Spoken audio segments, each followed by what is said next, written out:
아모스 3장 1절로 8절 말씀 한 절씩 교독합니다.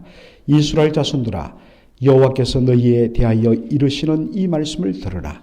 애굽 땅에서 인도하여 올리신 모든 족속에 대하여 이르시기를 내가 땅의 모든 족속 가운데 너희만을 알았나니 그러므로 내가 너희 모든 죄악을 너희에게 보응하리라 하셨나니 두 사람이 뜻이 같지 않은데 어찌 동행하겠으며 사자가 움킨 것이 없는데 어찌 수풀에서 부르짖겠으며 젊은 사자가 잡은 것이 없는데 어찌 굴에서 소리를 내겠느냐. 덫을 땅에 놓지 않았는데 새가 어찌 거기 치겠으며 잡힌 것이 없는데 덫이 어찌 땅에서 튀겠느냐. 성읍에서 나팔이 울리는데 백성이 어찌 두려워하지 아니하겠으며 여호와의 행하심이 없는데 재앙이 어찌 성읍에 임하겠느냐. 주 여호와께서는 자기의 비밀을 그 종 선지자들에게 보이지 아니하시고는 결코 행하심이 없으시리라. 사자가 부르짖은즉 누가 두려워하지 아니하겠느냐. 주 여호와께서 말씀하신 즉 누가 예언하지 아니하겠느냐. 아멘. 오늘 저는 너희만 알았나니 라는 제목으로 말씀을 함께 나누고자 합니다. 하나님께서 이스라엘을 심판하겠다고 아모스 3장 1절은 그렇게 시작을 합니다. 그런데 여러분들 1절부터 8절을 읽었지만은 그 심판의 자세한 이유와 원인에 대하여서는 언급을 따로 하지 않습니다. 이제 우리가 내일 토요 새벽 기도회에서 3장 9절부터 4장 3절까지를 보게 되는데 거기 보면 이 북이스라엘의 그 죄에 대하여서 사마리아의 죄에 대해서 아주 구체적으로 지적하는, 내일 굉장히 그 말씀이 흥미롭고 또 깊이가 있습니다. 그런데 오늘 본문에는 구체적인 그런 죄에 대한 지적은 없습니다. 그러나 말씀을 통하여서 그것을 충분히 유추할 수 있다는 것입니다. 자, 그것이 3장 2절에 나옵니다. 내가 땅의 모든 족속 가운데 너희만을 알았나니 그러므로 내가 너희 모든 죄악을 너희에게 보응하리라 하셨나니. 자, 여기 보면 하나님께서 이 땅의 모든 족속 만민들 중에서 오직 누구만 알았다고 하십니까? 이스라엘, 너희만을 알았다. 너희 이스라엘만을 알았다. 여러분, 이 알았다는 것은 그저 알다라는 그런 뜻이 아니라 바로 사랑하다, 그리고 선택하다라는 뜻입니다. 여러분들 창세기 4장 1절 보면 에덴 동산에서 쫓겨난 첫사람 아담과 하와가 그 에덴 동쪽에서 이제 가정을 꾸려나가는데 1절이 뭐냐면 바로 아담이 하와와 동침하니 이렇게 번역이 되어 있습니다. 그런데 여러분들 그 킹제임스 성경이라든지 이렇게 오래된 성경을 보면 아담이 하와를 알았다라고 되어 있습니다. 이 히브리 단어인데 야다라는 단어를 쓰는데 이 알았다는 말은 그저 아는 것이 아니라 사랑하여 함께하는 것이고 또한 선택하다라는 뜻도 있습니다.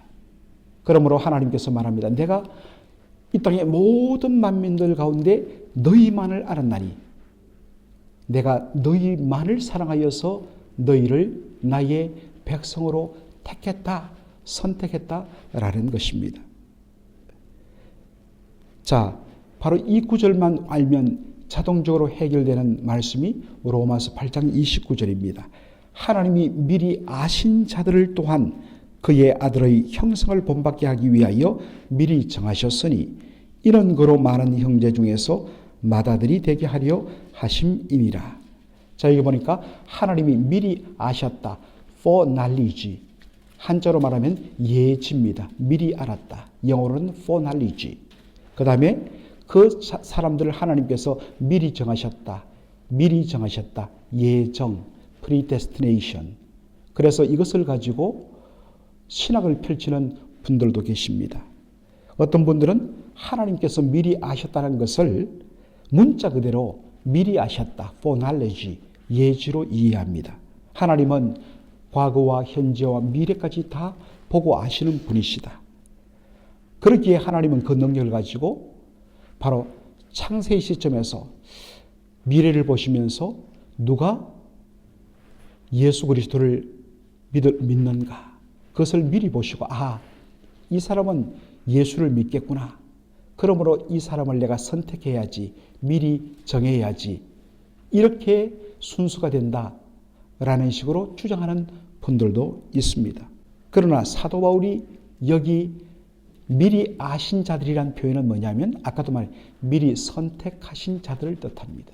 하나님의 선택은 여러분, 우리 사람이 무엇을 선택할 때는 조건이 있습니다. 공부를 얼마나 했는가, 이번 집안이 어떤가, 이번 재산이 어느 정도 있는가, 또 이 사람의 외모가 뭔가. 그래서 어떠한 외적인 조건을 보고서 그렇게 우리는 선택을 합니다. 그러나 하나님이 우리에 대한 선택은 전적인 그분의 주권적인 바로 은혜와 사랑에 근거한다는 것을 보게 됩니다.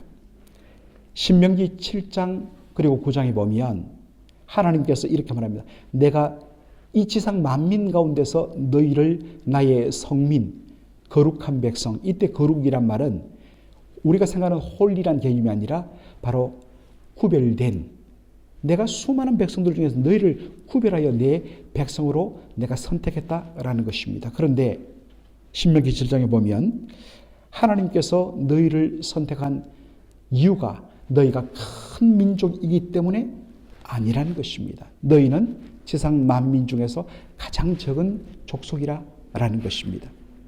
그렇다면 신명기 9장에 보면 너희가 다른 민족보다 더 의롭기 때문에, 더 착하기 때문에 내가 택했다? 아니요. 너희는 목이 곧은 백성이요 악한 백성이라.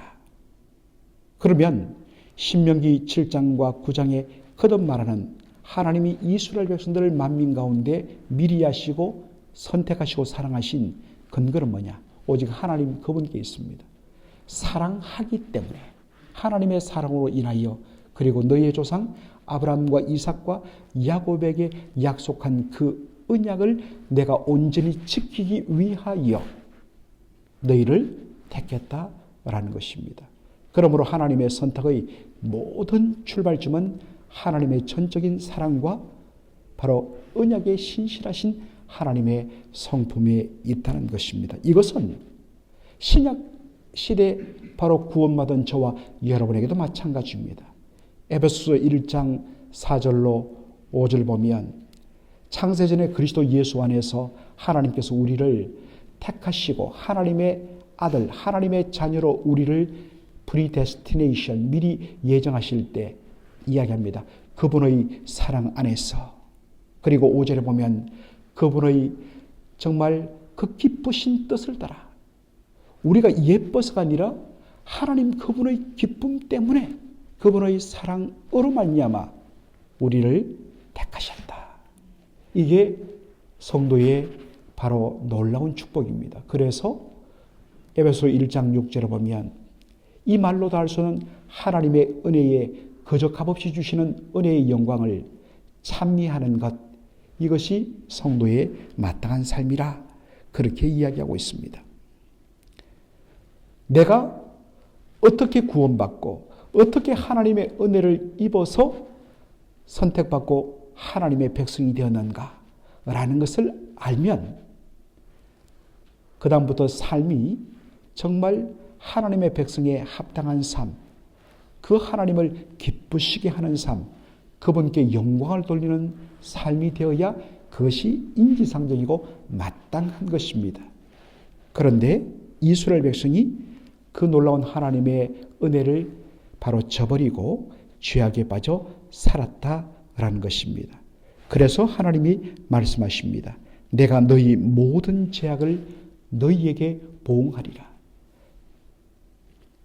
하나님의 그 은혜 감사해서 어렵고 거룩한 삶을 살아야 되는데 오히려 하나님 백성에 너무나 미치지 못하는 죄악을 범하며 살았기 때문에 하나님께서 심판하겠다고 말씀하십니다. 자, 아모스 3장 3절로 6절 보면 아주 기막힌 비유들이 나옵니다. 두 사람이 같은 뜻을 가지고 있지 않는데 어떻게 같은 한 길로 그렇게 동행하겠느냐, work together 하겠느냐, 함께 걸어갈 수 없다는 것입니다. 특별히 우리가 그 옛날 소풍 가면 하는 것이 바로 2인 삼각경기죠. 두 사람이 옆에 서면 바로 서로 붙어있는 다리를 끈으로 묶습니다. 그래서 다리는 3개가 된다는 것입니다. 그래서 갈 때 어떻습니까? 한 방향을 향해서 함께 호흡을 맞춰야 가지, 한 사람은 이리로 가려는데 한 사람이 천천히 가거나 다른 데로 가면 어떻습니까? 걸려 넘어지게 된다는 것입니다. 두 사람의 의향, 뜻이 같아야 함께 간다라는 것입니다. 사자가 먹잇감을 잡으며 그 먹잇감을 먹으면 너무너무 배부름의 소리를 지른다는 것입니다. 그러면 배가 부르면 사자는 옆에 아무리 먹잇감이 있더라도 그것을 절대로 잡아먹지 않는다고 그러죠. 그럼 모든 짐승들이 다 그렇습니다. 만일 덫을 놓지 아니하면 새가 거기에 덜컥 잡히는 일은 없다라는 것입니다. 덫이 놓아져 있기 때문에 새가 보니까 덫에 걸려 있더라라는 것입니다. 적군이 쳐로 온다는 나팔 소리를 듣는 백성이라면 마땅히 두려워하면서 깨어서 준비한다는 것입니다. 그런데 적이 쳐들어 왔는데도 파수꾼이 깨어서 나팔을 불지 않는다. 그러면 그냥 무너지는 것이죠. 이런 표현들은, 그리고 모든 재앙에는 다 하나님께서 하시는 심판 때문이라고 이야기합니다. 이런 표현들은 모든 일어나는 일은 다 그 원인이 있다라는 것을 이야기하기 위함입니다. 이스라엘 백성들은 자신들이 당하는 여러 가지 어려움에 대하여서 하나님을 원망하며 불평합니다. 하나님, 왜 우리가 이런 일을 당해야 됩니까? 왜 우리가 이런 고난을 당해야 됩니까? 그런데 하나님 이야기하십니다. 얘야, 다 거기에는 이유가 있다. 원인이 있다. 그것은 너희들이 나를 떠났기 때문이다. 라고 하나님이 지적하기 위해서 이 표현을 쓰십니다. 물론 여러분들 우리가 주의할 것은, 이것은 지금 북왕국 이스라엘의 그 죄로 충만한 것을 지적하기 위해서 이 말씀이 나옵니다. 그렇기 때문에 우리의 일상 가운데 모든 일어나는 일들의 결과를 보고서 당신이 아프고 사업이 안 되고 어렵고 가정에 어려움이 있으면 이건 다 하나님께서 당신의 죄 때문에 이러는 것이야 라고 이렇게 단순한 논리로 다른 사람들을 함부로 우리는 정죄해서는 안 됩니다. 다 나름대로 각각의 이유와 사정이 있습니다. 그러나 일단 문제가 일어나고 어려움을 만났을 때 하나님의 백성 먼저 하나님과 자신의 관계를 한번 생각해 보아야 된다는 것입니다. 하나님께서 이것을 통하여 혹시 나의 어떠한 숨은 죄를 지적하기 위하여 하나님 이런 아픔을 허락하시는 것은 아닌가. 그래서 만일에 어떠한 문제를 발견하고서 그것을 하나님께로 가져가 나와서 하나님과 해결한다면 그 사람에게 놀라운 복이 된다는 것입니다. 하나님께서는 이스라엘에 대하여 그리고 심판을 무턱대고 하나님 막 하시는 분이 아니라는 것입니다. 하나님은 언제나 말씀을 통하여서 이스라엘의 죄를 먼저 지적하고 경고하고, 그런데도 불구하고 돌이키지 아니했을 때 하나님이 심판하신다라는 것입니다. 그리고 하나님께서 매를 드시면 굉장히 엄중하게 치십니다. 물론 이것도 바로 그 아픔을 통하여서 하나님께로 돌아오게 하려는 하나님의 바로 숨은 우리를 향하신 사랑과 축복의 매라는 것입니다. 하나님은 그저 미워해서 그렇게 휘두르는 폭군이 아니십니다. 그 속에 사랑을 담아서 하나님께서 회복시키기 위한 그런 은혜가 있다는 것을 우리가 기억하면서 오늘도 이 말씀 앞에서 다시 한 번 더 하나님의 미리 택함받은 자로서, 하나님의 사랑을 입은 자로서 우리는 지금 어떻게 사는 것이 마땅할 것인가 라는 그러한 말씀을 묵상하며 오늘 기도의 자리로 돌아가는 저와 여러분 되기를 주의 이름으로 축원합니다. 아멘. 아버지 하나님, 은혜와 사랑을 감사드립니다. 오늘 아모스 3장 1절로 8절의 말씀을 통하여서 이스라엘 백성들이 얼마나 놀랍게 하나님의 은혜를 받은 백성이며 하나님의 전적인 사랑 가운데 은혜로 택함받은 자들임에도 불구하고 그 받은 은혜를 망각하며 바로 타락과 범죄의 길로 갔기 때문에 하나님께서 그들을 향하여 무섭게 진노하시며 심판하신다는 것을 오늘 말씀을 통하여 저희들이 확인하게 됩니다. 아버지 하나님, 우리가 정말 창세전에 그리스도 예수 안에서 택함받고 하나님의 자녀로 그렇게 예정을 받은 것, 이것은 전적인 하나님의 사랑 안에서 그분의 기쁘신 뜻대로 주어진 놀라운 은혜요 축복임을 기억합니다. 이 은혜를 받은 자, 거저 주시는 하나님의 은혜의 영광을 찬미하지 않을 수 없음을 고백합니다.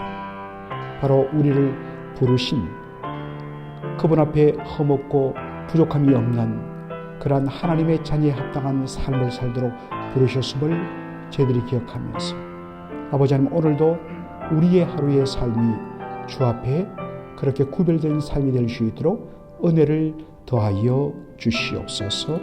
예수님의 이름으로 기도하옵나이다. 아멘.